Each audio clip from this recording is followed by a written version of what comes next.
let's get real. Welcome to TBC Today. This podcast features friends in and around the Triad Baptist Church community. Hear encouraging real-life stories from our weekly guests and inspiring insights from our host, Pastor Rob. To learn more about Triad Baptist Church in Kernersville, North Carolina, visit us online at tbcnow.org. Well, here we are. We're rolling through the new year, and we're excited to be with you today on our podcast, TBC Today. Of course, we have Pastor Rob here, and we have a unique and a special and exciting guest with us, sort of new to Triad Baptist and Triad Baptist Christian Academy. We're going to talk to Mark Baker today. He's our upper school principal here. He was a PK, pastor's kid. I was, yes. And grew up that way. Graduate from High Point University, married for 28 years. You've got two sons. Mm-hmm. One that's married now. Yes. So, Pastor Rob, you ready to get the conversation started? Sure, I'm ready. All right, let's get real. Let's get real. We'll turn the sands of time here first, and this is our little timer to keep us on track here. All right. Mark, thank you for being here today. We're really excited about you being in the interview, and we just want to get to know you a little bit and what you do. But start by telling us how you grew up and some of your background. So I grew up in a pastor's home, as you mentioned. My dad took a church, his first church when I was 2 years old. So that was kind of my whole life, what I knew. As far as salvation, I made a profession of faith when I was 5. Didn't really understand what I was doing. Just knew I didn't want to go to that scary place called hell. So as I got older, God, the Holy Spirit began to convict me. And it was actually in a school revival my senior year that God convicted me, and I got saved. I remember that year I was doing dual enrollment, back before dual enrollment was cool, and I was doing it at Surrey Community College, and so I was making that 30-minute drive every day, and I just remember praying, God, don't let me die on the way home or the way there. I don't want to have a wreck, because I was, I guess, too stubborn to get saved right then. I'll do it Friday night at revival, or Friday at school revival, and so I finally swallowed my pride and got saved. Had a wonderful childhood with my mom and dad. Dad been a pastor for all those years. I've got an older sister. Married my high school sweetheart. A couple years out of high school, as you say, we got 2 sons. Zach is 23 and just got married this past year, and got Noah, who's a 18-year-old freshman at Campbell University, and excited to be here at Triad. So you liked her since you were like 9th grade, or what? We started dating in 10th grade. 10th grade? 10th grade. So, But you knew her in 9th? So the story is kind of cool. When my dad moved here from Virginia to go to Piedmont, he went to what used to be called Urban Street Baptist Church, and my wife's parents went there. So they say we were in the nursery together, and then when I was about 2, my dad took the church, and so we reunited. Her family moved out to that area around 8th or 9th grade, and started dating in 10th grade. Is that where he had the call of the ministry from Urban Street? So he actually was in Virginia. When he got the call. Mm-hmm. He was up there. He was going to the shipyard school to be an electrical designer, and had a man that worked with him that just hounded him every day about coming to church, and he finally went, and then had a pastor that come and visit him multiple times, and he got saved, and then got called to preach up there. Wow. Yeah. That's incredible. Yeah. Well, let's back up just a little bit. So some folks may not know that you're handicapped, and just tell us a little bit about that and how that played into some of the things in your early life. Okay. So I was born with a brittle bone disease called osteogenesis imperfecta. Osteo is bone, genesis from the beginning, imperfecta, there's no cure. So my first break was when I was 3 months old. And of course, 3-month-old babies don't break bones, so there was a lot of questioning at the hospital of my parents, and we were blessed the fact that that would have been 1974. There was a doctor at Baptist Hospital who was studying this disease, and began to question my dad. And my dad had broke a few bones, and his dad had broke a few bones, and began to put together that I probably had this bone disease, and did testing. So from the time I was 3 months old to 12, I broke 62 bones. Wow, that's incredible. And it was just, legs, arms, fingers, ribs, shoulder blades. Cracked my skull when I was 2 years old. Didn't. And you weren't doing anything crazy, right? It's just a few times I was doing stuff crazy as I got older. But no, somebody would bump into me, right. Fall down. It didn't take a lot. So if you fell down, that's how you'd break a finger or break an arm. Yeah. There's something about this bone disease that when you get to puberty, the braking kind of stops. You're just left with all the damage. So after I was 12, I broke a few bones, couple in a wreck I was in, but the doctor said anybody would have broke a bone in that. But pretty much that stopped. You're just left with the damage from it. So 62 bones, 10 or 11 surgeries. I've got metal rods in my legs and in my spine. And was there a time in your young childhood where you kind of said, this stinks? I mean, it's just not fair. There was, and it was really when I hit my teenage years. Seeing all my friends playing ball, doing things I couldn't do. And there was a short time in my life that I was a little bit bitter. My parents really helped me through that. My dad and mom both really pushed the idea that God doesn't make mistakes. We don't know the answer, but He's got a plan for your life.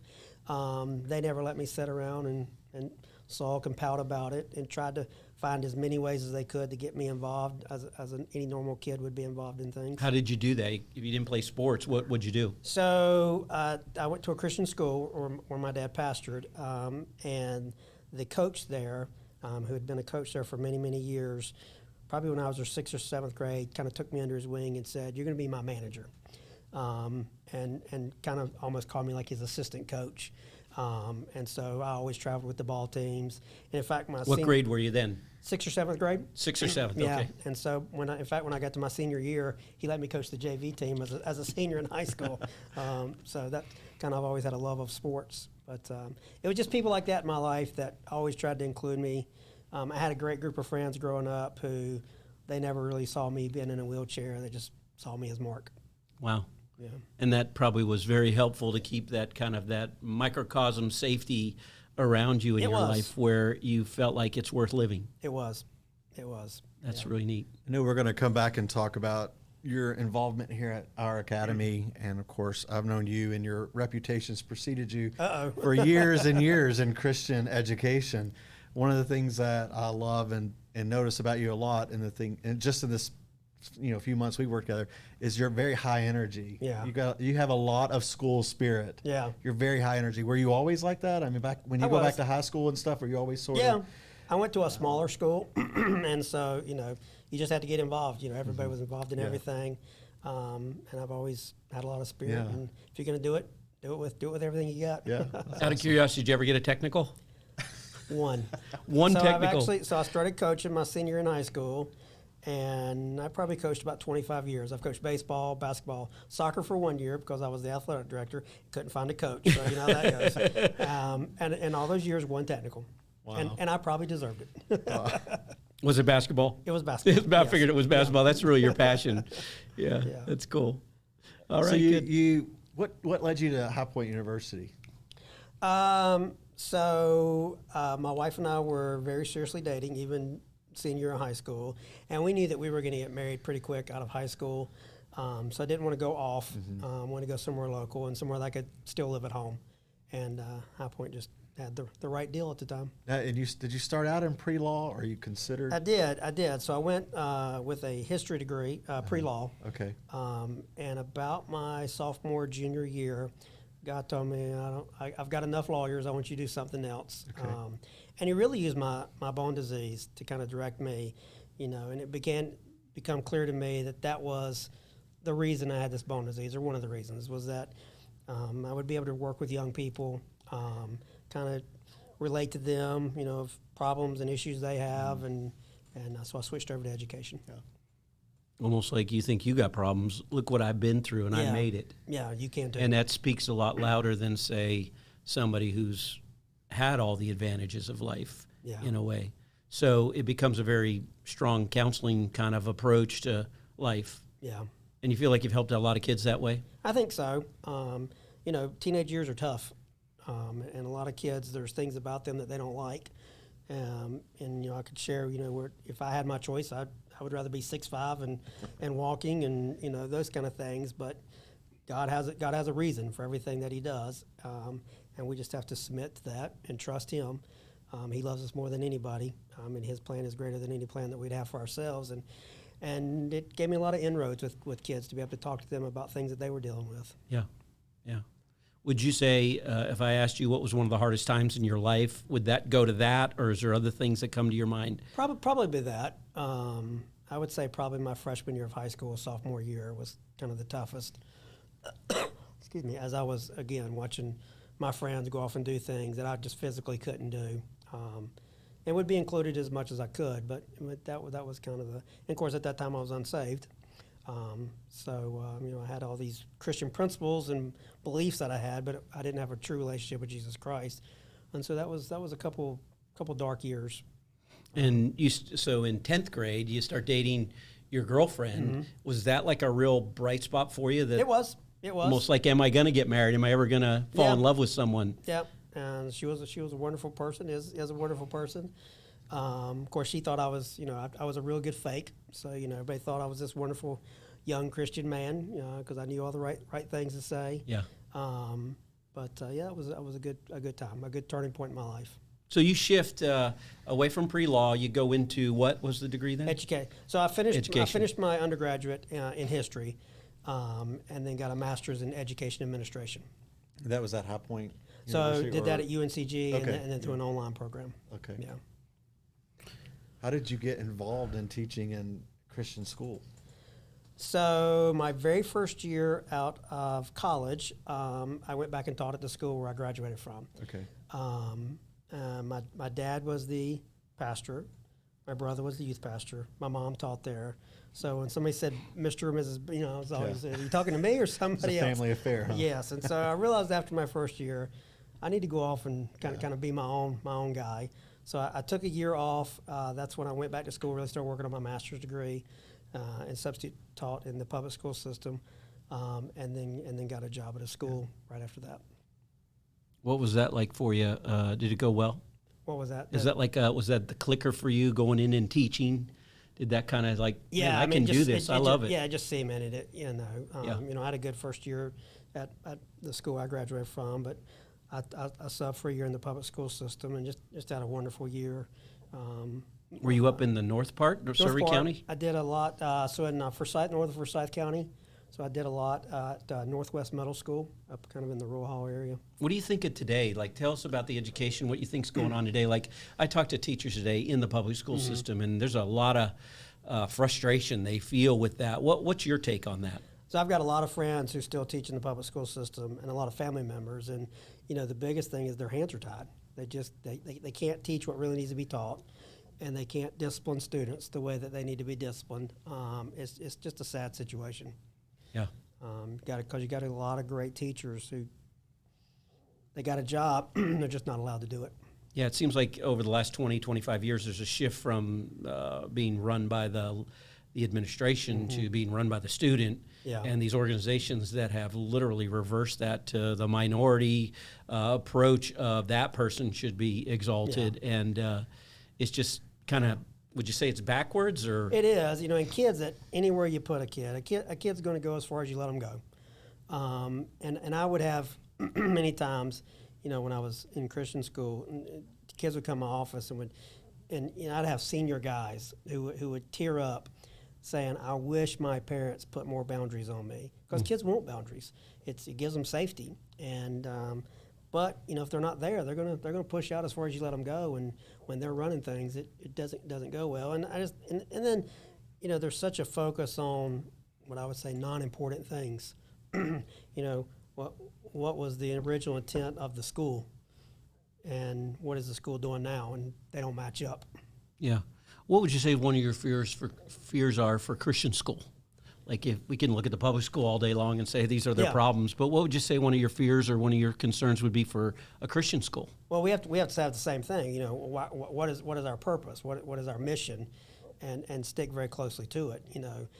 Over the last couple of years, because of COVID, a lot of Christian schools have seen growth, and no matter the growth, no matter where those students come from, you can't leave what your mission is, and what your foundation is. And the beauty of that in a Christian school is it's God's Word, and you can't waver from that. And there's always a danger as more and more people come into a school.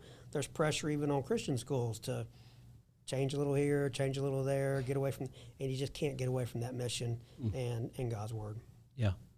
Yeah, and that's always, as a pastor who started a Christian school, they say in the community here that if you just want to get back at a pastor, don't pray against him. Just pray he starts a Christian school. And there's a lot of truth to that because there's its own headaches, there's its own issues, but at the same time, I think the risk reward is just huge for the way you mold these kids' lives. And I was seeing where the church was limited in the influence just hours alone. 4 hours a week, maybe at best, your kid was at church Sunday morning, Sunday night, Wednesday, which is not even a reality anymore for a lot of families. So, and now you've got these students on campus for 35 hours. That's right. You know, exactly. And so you're competing with media, you're competing with their time, and so just on the virtue of time alone, you've got a better influence structure than you would have had if you just have them coming to church. And that really is what sold me in the end, is the hour influence of these teachers and these administrators into the lives of these kids. And I'm thrilled with it. How many years have you been in Christian education? So this is starting my 25th year. Wow. Okay, so give us like a little timeline of what all have you taught and done and coached and so like I say, created? First year taught at the Christian school I graduated from. Spent 23 years at another local Christian school, and first year here at Triad. So my undergraduate was in history, so I've been a history teacher for a few years. At the previous Christian school I was at, my headmaster at the time, after I was there for 3 or 4 years, said, "I see some potential for you in leadership. I know that's what you've got your master's in." So a door opened up for me to become the middle school principal. I was that for a couple years, and then the high school principal position came open.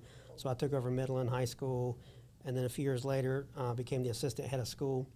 And in that time, you know, when you're the head of things, you wear a lot of hats. And so I was athletic director for a few years. Like I said, I've coached baseball, basketball, soccer for 1 year. Just done a lot of things. And you work with like student government and all. And that's one of my, I love doing that. Yeah. So the activities and different things. Yeah.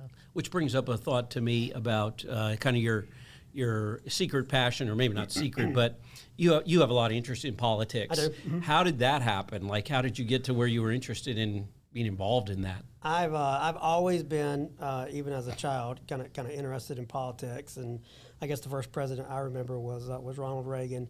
And as weird as this sounds, I think that's where it started. My grandfather and him could have been twins.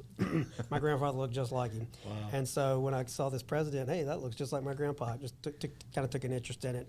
I remember when I was, I believe it was the 6th or 7th grade, our church took the youth group to Washington, D.C., and we had a private meeting with Jesse Helms.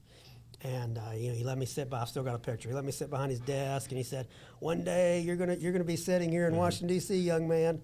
And it just kind of sparked an interest to follow politics. Yeah. So what has your involvement in politics been? Starting around 16, 17, I started working on campaigns. First campaign I worked on was Richard Burr's very first time he ran for Congress. Worked with him as a volunteer on his campaign. And since then on campaigns, I've worked with Dan Forrest, worked with Mark Walker, was the campaign manager for the state treasurer this last time in a statewide race that he won. And then decided, maybe I want to run for office myself. So started really small in the big town of Tobaccoville. How many people live there? About 2,500. 2,500? Yeah. And so was elected to the council there, and then mayor. And then was appointed to the Forsyth County Board of Commissioners and was a commissioner for several years. And Can you tell us any funny story about being a mayor or being on the council? Everybody talks about, all these big things, in Tobaccoville, we talk about, like, should we sell our lawnmower, or lease it, put a new roof on the picnic shelter, but it's a lot of fun. The one thing I always tell people as far as commissioner, it was a lot more formal. And it was more partisan. Yeah. And sometimes there was people in the other. We had offices in the back. We'd be back there, people of different parties. We'd have lunch together, laughing, talking. We'd come out and sit down, and as soon as you saw that red light come on, the TVs, it all changed. I'm a Republican. I'm a Democrat. And, people were coming at you because what? And then as soon as that red light went off, it was back to normal. All back buddies and everything. That's great. I was a little bit of eye opener coming from Tobaccoville, where we were just talking about tractors and picnic shelters. Yeah, that's good. That was Forsyth County when you served there. Yeah, that's good. Yeah. All right. Just in a nutshell, like how can we? I know you talked about this at our church. a few weeks ago, but how can we, as Christians, be a little more involved in politics? So care, number one. Why should we care? Because it's going to affects our daily life. Issues all the way from abortion, all the way, for me, one of the biggest ones is freedom of religion. We're not that many Congresses away, that many presidents away from votes that are really going to restrict our religious freedom, votes that are going to tell you what you can and can't preach from the pulpit. And that's a scary thought. So we need to care, and then once you start caring, you got to get informed. Sometimes you can get consumed with it. No, I don't think you should do that, but you need to find out what's going on at the local level and at the state level and at the national level. And then find people who are running for office that line up with your biblical values and really get behind them and support them.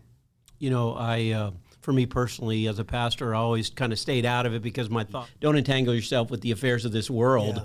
And that was kind of a verse, I stayed out of it. But then when I started seeing what was happening in Canada, probably 15 years ago, and the preachers were being told they couldn't preach certain things, and I was like, that's going to come to the States. Yeah. And that's probably the first time I realized we could have an impact, and we do need to get involved in this. And that's when I started getting behind people like Walker and all the guys, really. I can think way back, even Mike Decker back then was years ago. And that's when I first really started to realize the importance of politics and the impact it has on our daily lives, like you said. Because there are good people in politics. There are good Christian people in politics. You just got to find them and get behind them. Yeah. That's great. So I know as we're kind of progressing in time, I want to get to talking about Christian education and even our academy and what the future looks like for our academy. But there's a lot of parents who are kind of faced with the decision between homeschool, public school, and Christian school. If you were going to advocate for Christian school, not just Triad, but any, what would be your big one or two or three things for why you should consider Christian education? So I've always had a philosophy that, the three-legged stool, the church, the home, and the school. Because like we talked about, they're going to be there for 35 hours.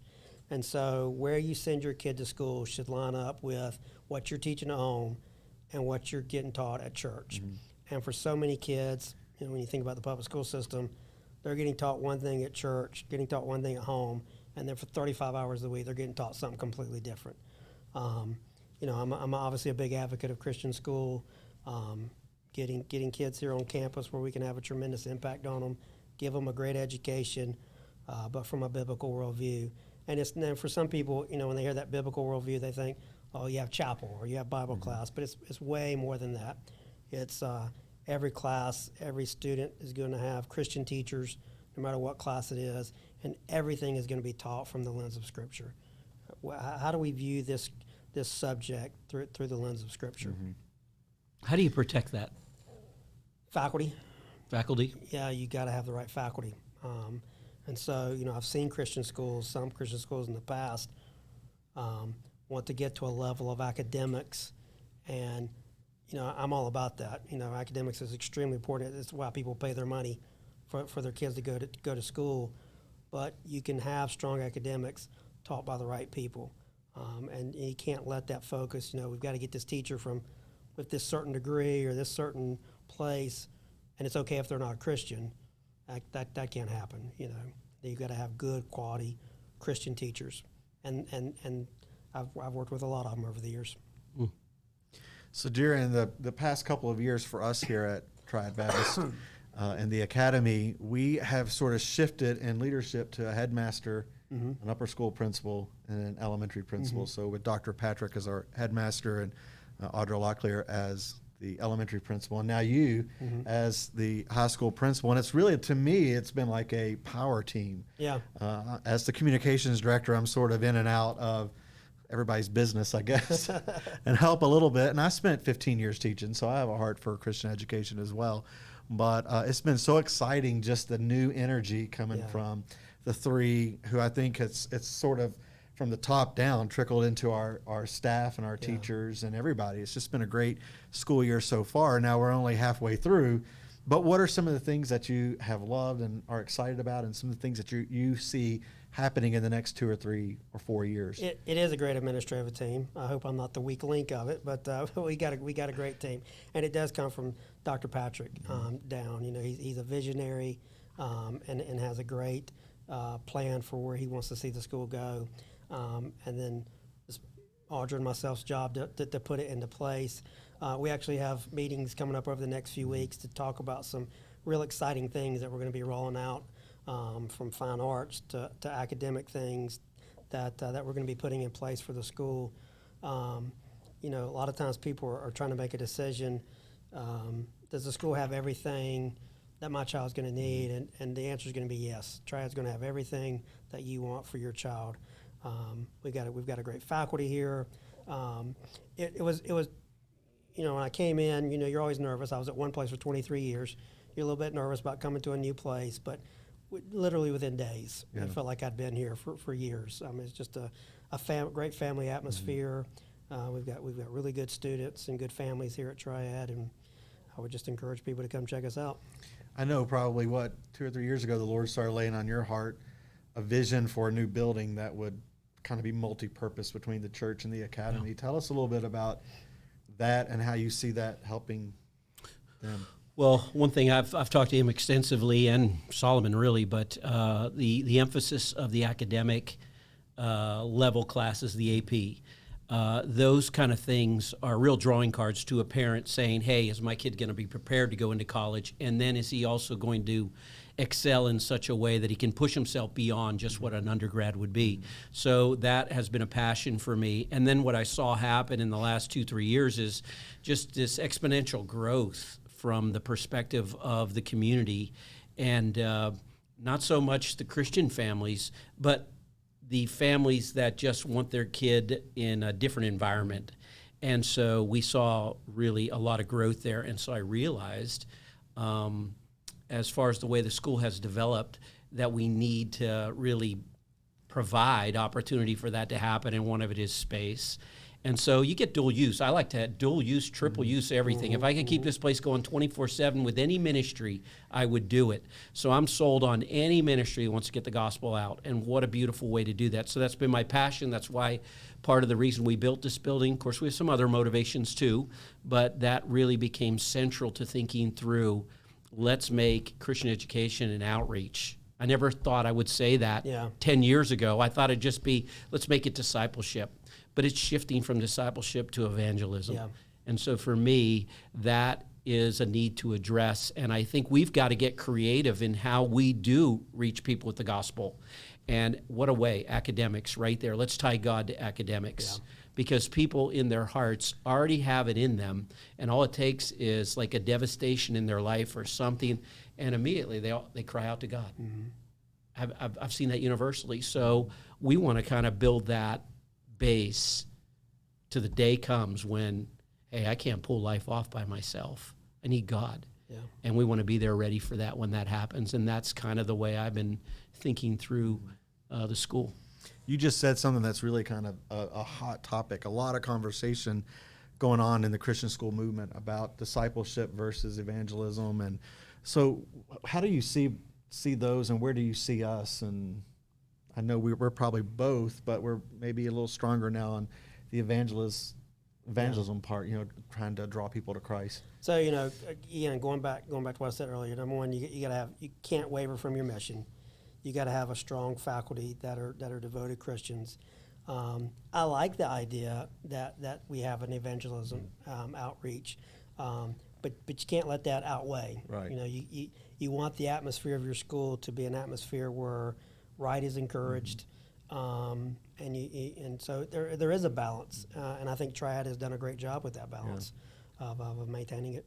And that's, I look at the Christian universities today that are Christian university in name only, and the words they use, and those are the things I do not want. But there are some Christian universities that really keep that dynamic of not just evangelism, but literally discipleship. And so I'm always concerned about that too. That's constantly one thing I evaluate with Solomon. Where are we at with that? What would you say our percentage is? We've got to protect at some level our percentage to keep this atmosphere spiritually minded, even though we know we're going to get a lot of kids that aren't, but let's keep the general bulk of it moving in a way that say this is a Christian atmosphere. Yeah, you want those kids that come from outside when they come here, that there's a great positive influence on their lives, not just from the faculty, but from the students that are already here.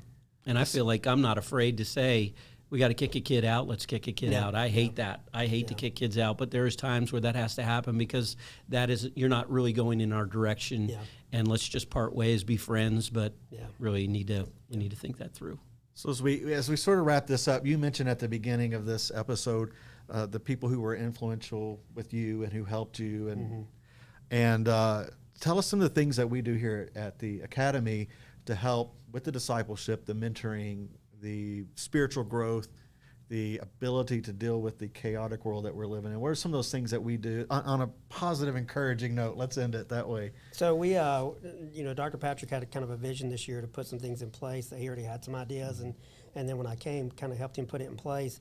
So we do have a mentoring program. So we take some of our sophomores, juniors, and senior guys and girls that are really strong students, good kids that we feel are kind of really grounded in their faith.